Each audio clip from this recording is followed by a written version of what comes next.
Assalamualaikum warahmatullahi wabarakatuh. Bismillahirrahmanirrahim. Alhamdulillahirabbil alamin. Wassalatu wassalamu ala asyrafil anbiya'i wal mursalin wa ala alihi wa sahbihi ajma'in. Rabbi shrah li sadri wa yassir li amri wahlul 'uqdatan min lisani yafqahu qawli. Subhanaka la ilma lana illa ma 'allamtana innaka antal alimul hakim. Qul in kuntum tuhibbuna Allaha fattabi'uni yuhibbukumullah wa yaghfir lakum dzunubakum wallahu ghafurur rahim. Wala haula wala quwwata illa billahil aliyyil azim. Pertamanya bersyukur dan kesediti kesyukuran kepada Allah Subhanahu Wa Taala kerana dengan limpah dan kurnianya dapat lagi kita bersama-sama pada hari ini. Dan hari ini masuk hari yang ke-10-11 begitu. Kita lockdown ataupun perintah kawalan pergerakan ini. Jadi untuk itu, marilah sama-sama kita mengisi masa larangan pergerakan ini dengan kita mengambil sedikit ataupun bersama-sama kita bertazkirah untuk kita mencari sedikit pahala, sedikit redha Allah Ta'ala, dan moga-moga dengan adanya tazkirah ini dapat mendekatkan diri kita dengan Allah Subhanahu Wa Taala. Dan sehingga hari ini kita masih lagi tertanya-tanya, apakah sebenarnya hikmat Allah Ta'ala menurunkan musibah COVID-19 ini? Bukan sahaja kepada negara kita, tapi seluruh dunia. Daripada Amerika sampai ke Australia, Mongolia sampai ke Brazil, Amerika Selatan sampai ke Timur Tengah, Arab Saudi dan sebagainya. Kerana biasanya penyakit ini dia berada di satu-satu negeri ataupun negara. Contohnya SARS dulu, SARS tu, China, MERS-CoV di Arab Saudi, Ebola umpamanya di Afrika. Dan tidaklah ianya mengebak sebagaimana berlaku kepada COVID-19 ni. Biasa kalau MERS-CoV, dia hanya terhenti di Arab Saudi saja. Di mana jemaah umrah kita balik ke Malaysia dengan makan ataupun dapat vaksin, dia terhenti dekat situ. Tapi hari ini kita nampak dan kita lihat bahawa wabak COVID-19 ini cukup dahsyat. Sehingga hari ini Amerika Syarikat, yang dikatakan bahawa negara yang paling maju di dunia itu, mereka yang telah menerima kesan daripada wabak ini, yang disahkan positif COVID-19 ini, lebih daripada 100,000, na'udzubillah tuan-tuan dan puan-puan. Dulu kita mengatakan Cina. Yang kata bahawa Cina, asal sebagai Cina dan sebagainya. Cina. Kerana Cina ni memang sedikit ada sentimen dengan kita ni, pasal kita Malaysia ni ada sentimen bangsa sikit begitu. Datang dari Cina tu, kita marah padanya, banyak bahan-bahan Cina tu kita guna. Tetapi hari ni tiba-tiba kan, Amerika, Itali, Great Britain, sehingga Perdana Menteri dia pun disahkan positif COVID-19. Ini bermakna bahawa musibah yang Allah turunkan dalam bentuk bala ini, dia tidak mengenal siapa. Negara maju, negara miskin, susah, senang, hebat, teknologi yang tinggi dan sebagainya. Itu bukan satu kepayahan bagi Allah SWT. Jadi saya teringatlah pesan Tok Guru saya dulu, dia kata bahawa musibah ataupun bala bencana ni datang kerana sebab dosa dan maksiat hamba dia. Baru Allah Ta'ala turunkan. Sebab tu kita minta jauh bala bencana. Kita tengok dulu. Kalau kita lihat hari ni, apa maksiat yang tak dibuat oleh manusia di muka bumi pada hari ni. Bukan Malaysia ni, dunia ni. Apa tak buat. Yang pernah dibuat oleh umat-umat terdahulu. Maksiat umat Nabi Lut ada. Maksiat Nabi Saleh ada. Maksiat Firaun zaman Nabi Musa ada. Maksiat zaman Nabi Ibrahim ada. Maksiat zaman Nabi Nuh, semua ada. Komplit, lengkap. Agaknya itulah sebabnya Allah Ta'ala hari ini turunkan bala bencana macam itu, musibah COVID-19 ini. Kalau dulu untuk satu kaum saja, Nabi Lut dibuat satu perkara yang jahat, dengan maksiat yang melampaui batas begitu, Allah Ta'ala turunkan bala pada kaum dia saja. Tapi hari ini umat dunia ni semua, pandangan saya ya, semua maksiat yang dibuat oleh umat-umat Nabi-Nabi terdahulu, semua ada dibuat oleh umat umat dunia, manusia pada hari ini. Maka sebab itu tuan-tuan kita minta, kalau ya betul lah, saya itu hanya pandangan saya saja, persepsi saya, pasal saya tengok gitu. Baca kisah Nabi Lot, baca kisah Nabi Ibrahim, baca kisah Nabi Musa dan sebagainya. Maka kalau kita kaji, kita lihat hari ini memang manusia melakukan perkara-perkara tersebut. Nak sebut wajarlah Allah Ta'ala melakukan balak itu, mungkin kita tak terima. Kita tak mau terima. Walaupun itu hak Allah Ta'ala. Tapi bagaimanapun, insaflah kita. Sebab itu, hari ini, kalaulah sedang balak ini telah menimpa pada kita ni, janganlah kita buat maksiat juga. Kerana kita dapati bahawa dengan mereka ni dihalang ataupun dicegah pergerakannya, duduk di rumah, pun masih lagi buat maksiat. Jadi jangan tuan-tuan, dahlah maksiat itu datang dahlah bala bencana itu datang kena maksiat kita.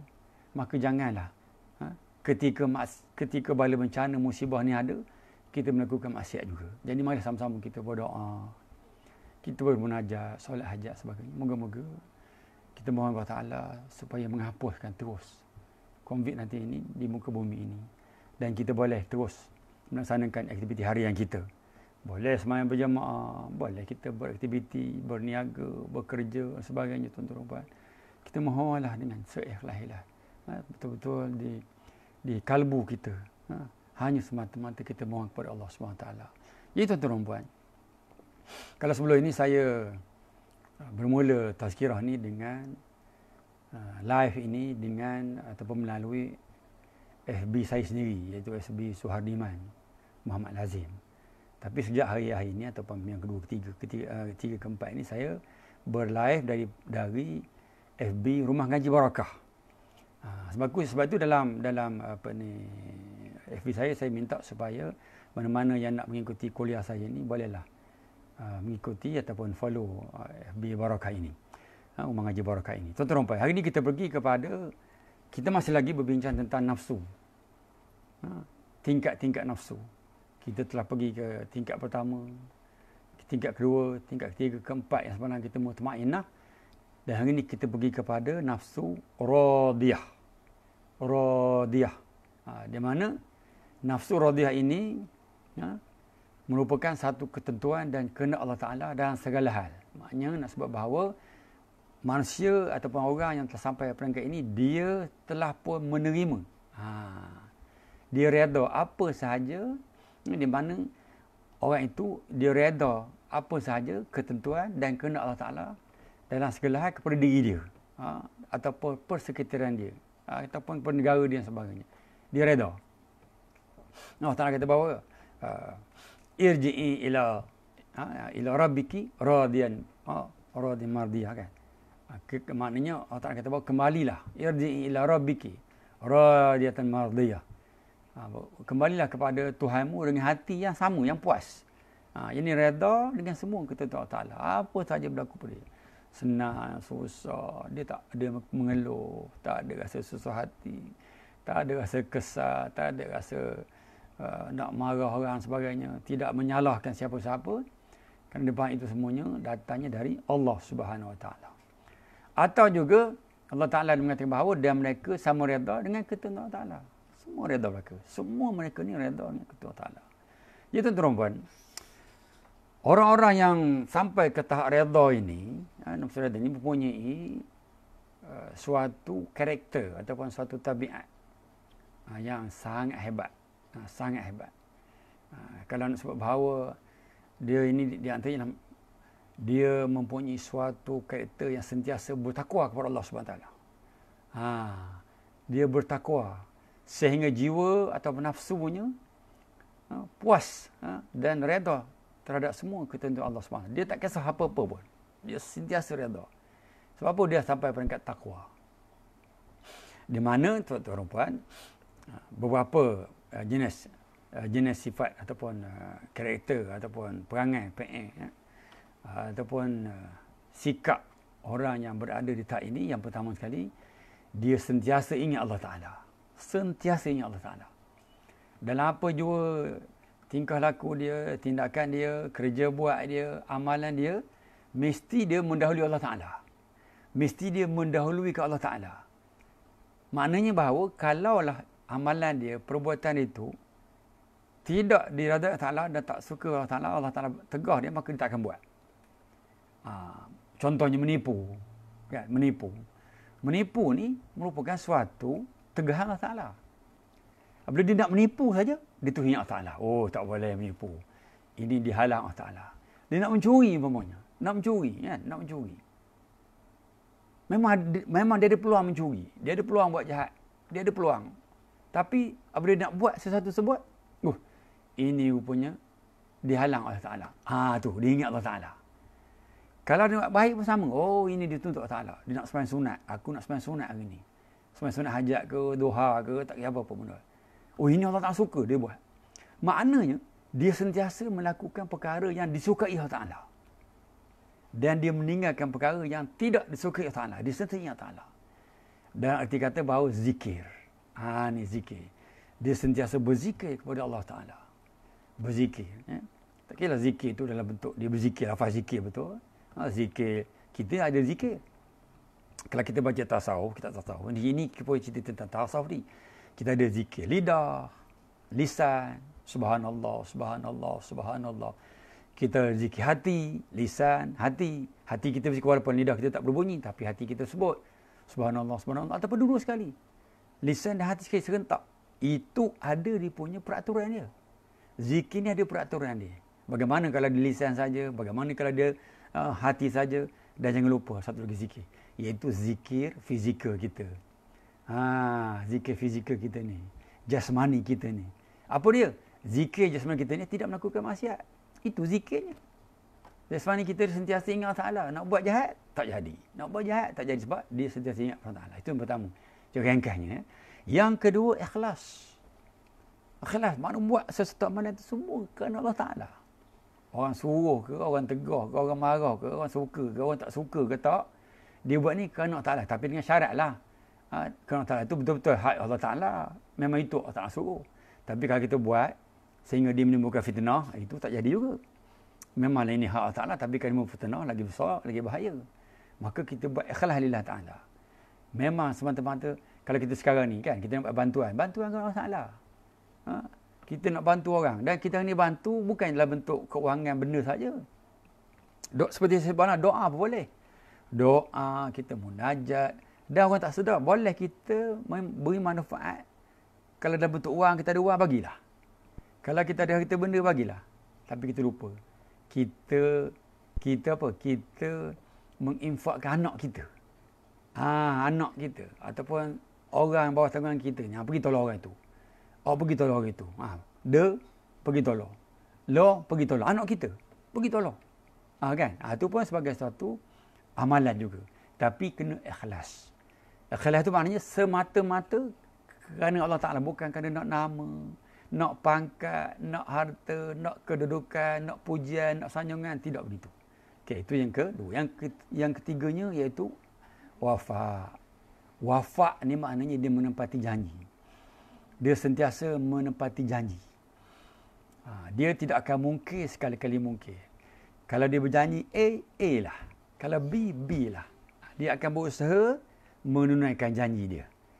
Janji penting tuan-tuan dan puan. Sebab itu Allah Ta'ala sebut dalam surah Al-As. Wal as, demi masa. Masa tu janji. Janji. Janji pukul 3 lah. Janji pukul 3, pukul 4.30 tak sampai lagi. Ini masalah kita. Menepati janji. Dia sentiasa menjaga masa. Janji masuk waktu sepanjang zuhur pukul 1.30, 1.30. Janji. Hari ini kita berjanji. Dan hendaklah kita sentiasa menepati janji. Tak kita janji dengan siapa-siapa. Dengan anak, dengan isteri, dengan orang bawah, dengan ketua, dengan siapa-siapa saja. Apa janji kita? Janji nak tunai bayar, janji kita tolong, janji kita nak datang, janji kita nak buat apa, terpulanglah kepada kita. Itu janji. Seterusnya warak. Warak ni, warak, apa makna warak? Warak. Kita kata, waraknya orang tu. Dia tu jangan main, warak sangat. Apa makna warak? Warak ni, dalam erti kata tuan kitab sebut bahawa, iaitu menjaga daripada perkara syubhah yang terlebih haram. Syubhah yang bawa kepada haram. Sebab tu Nabi kata bahawa, al-halalul bayyinun wal haramul bayyinun wa ma bainahuma umurun mustahabihat. Mustabihat. Nabi kata bahawa yang halal jelas, yang haram jelas. Tapi di antara keduanya, ada perkara yang syubhah. Syubhah. Jadi jaga. Kita syubhah senang cerita. Syubhah ni ialah perkara yang kita rasa tak pasti. Bila kita nak buat, boleh ke tak boleh ni? Betul ke tak betul dia buat ni? Kita patut itu ke patut ini? Kalau ada rasa ragu-ragu tu, itu syubhah lah. Ada rasa tidak keyakinan diri, itu syubhah. Tinggal. Jadi orang ni, itu namanya warak. Warak. Warak tu ialah mana dia meninggalkan perkara yang syubhah, apatah lagi yang haram. Okey. Dan sifat seterusnya apa? Zuhud. Zuhud. Zuhud ni maknanya dia sentiasa mencari yang halal. Dia cukup dengan yang halal walaupun sedikit. Itu zuhud. Dia cukup dengan rezeki yang halal walaupun sedikit. Ini orang nak banyak. Nak banyak. Nak kaya, nak harta nak sebanyak-banyaknya, duit nak sebanyak-banyaknya. Terlupa ianya halal ke tidak. Tetapi kalau dia boleh banyak halal, lagilah bagusnya. Cuma nak khabar bahawa mengutamakan yang halal. Maksudnya zuhud ialah bahawa kalau dia nak banyak pun, banyak yang halal. Duit berjuta-juta. Tak ada satu perkara yang dapat daripada duit sejuta itu, satu sen pun tak ada yang subhah. Satu sen pun tak ada yang subhah. Apatah lagi yang haram. Iaitu, dia meninggalkan kesenangan dunia ini hanya semata-mata mencari yang halal. Sekala benda tu haram, contohnya haram. Ada peluang ni, tak tahu dapat 1 juta, 2 juta, tapi haram. Dan kalau dapat senang. Hidup di dunia ni senang. Dia akan mendapat kesenangan dunia. Tapi kalau dianya syubhah, haram, dia tinggal. Walaupun dia boleh senang di dunia, harta banyak, dapat naik pangkat lagi, tinggi kedudukannya, dapat kuasa dan sebagainya. Tapi kalau dianya haram ataupun syubhah, maka dia bukan warak. Dan dia bukan zuhud. Dan dia tak termasuk dalam nafsu redha ni. Tak masuk redha ni. Walaupun dia kata dia buat kerana Allah Ta'ala, saya buat ni kerana itu, kerana ini. Tapi kalau dia masih ada lagi perkara yang ragu-ragu, yang syubhah, yang dia senang tadi, ada sedikit perkara yang meragukan dia untuk mendapatkan yang halal, maka dia tidak termasuk dalam golongan ini. Iaitu zuhud. Senang cerita bahawa semua perkara yang dia dapat itu, yang dia buat itu, yang dia perolehi ialah perkara yang semuanya 100% halal. Dia meninggalkan kesenangan dunia sekiranya benda itu, perkara itu haram. Dan bagi dia, walaupun sedikit, tapi dia halal, dia adalah mencukupi. Ini namanya zuhud. Dan di antaranya ialah, lagi ialah bahawa dia ni orang yang dilihat, dia duduk dalam keadaan yang mulia. Dia sentiasa dimuliakan. Orang sentiasa merujukkan dia, mencari dia, mendapatkan pendapat dia, mendapat nasihat dia. Dia dapat kemuliaan. Orang ini dia dapat kemuliaan. Dia dapat kemuliaan. Allah Ta'ala bagi dia kemuliaan. Kalau dia duduk dalam keadaan ini, namanya karamah. Kita sebut keramat. Tak, keramat. Keramat ni, kita ingat bahawa dia boleh dapat itu. Buat ni, tunjuk daun dan jadi duit. Tu orang kata wali-wali Allah Ta'ala kan, dia keramat. Yes. Dia keramat. Allah Ta'ala anugerahkan dia. Dia sebut je jadi. Kan? Dulu orang kata ada waktu wali itulah wali ni dan sebagainya kan. Tok kenali lah, itulah ini sebagainya. Ya, memang ada. Sebab itu Allah Ta'ala bagi. Orang yang sampai ke tahap ini, dia akan dapat keramat ni. Kita panggil karamah. Tapi dalam bentuk tu saya tak tahulah. Cuma nak ngabarkan bahawa Allah Ta'ala bagi dia kemuliaan.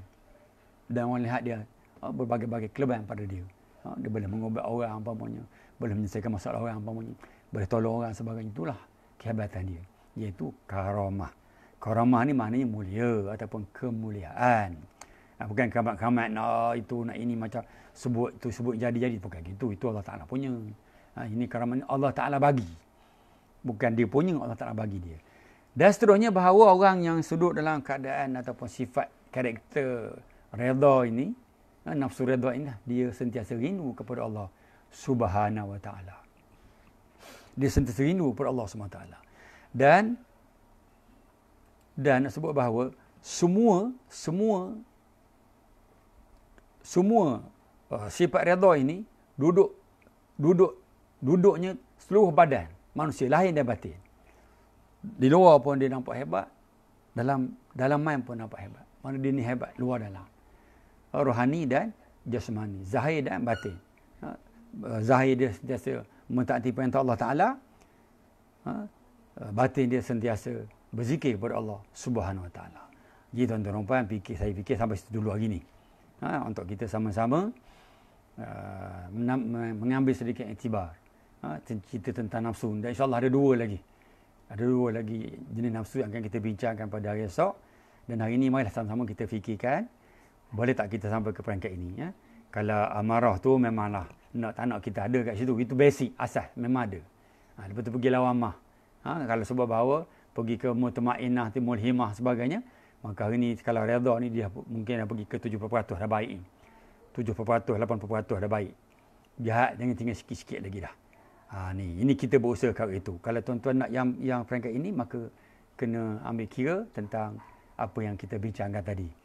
Kena zikirnya, kena ikhlasnya, kena menepati janjinya, kena waraknya, kena zuhudnya. Kita dapat karamahnya dan kita sentiasa rindu kepada Allah SWT pada setiap masa dan ketika. Itulah tuan-tuan yang dapat saya bincangkan pada petang ini. Moga-moga kita mendapat keredaan Ta'ala, kita mendapat perlindungan daripada Ta'ala, dan mari sama-sama kita berdoa. Dan saya berpesan supaya janganlah sekali kita meninggalkan zikir kita kepada Allah SWT. Jangan kita lupa melakukan solat-solat sunat hajat untuk kita menghindari daripada musibah COVID-19 ini. Dan kita jangan lupa berzikir, jangan lupa kita berselawat. Dan selagi-lagi saya menyeru supaya nak kita sentiasa membaca Al-Quran. Kalau zikir mungkin senang, kita boleh buat di mana-mana. Sambil tidur boleh, sambil duduk boleh, sambil baring boleh dan sebagainya. Tapi nak mengaji ni tak boleh. Kita kena baca Al-Quran kecuali kita hafiz. Sebab tu kita marilah sama-sama kita membaca Al-Quran. Dan jangan sekali-kali kita tinggal membaca Al-Quran. Wallahu a'lam. Bismillahirrahmanirrahim. Wal 'asri innal insana lafi khusr illa alladhina amanu wa amilus solihat wa tawasaw bil haqqi tawasaw bis sabr. Saya minta maaf banyak-banyak tuan-tuan dan puan-puan. Aku qauli hadza. Astaghfirullah li wa lakum. Assalamualaikum warahmatullahi wabarakatuh.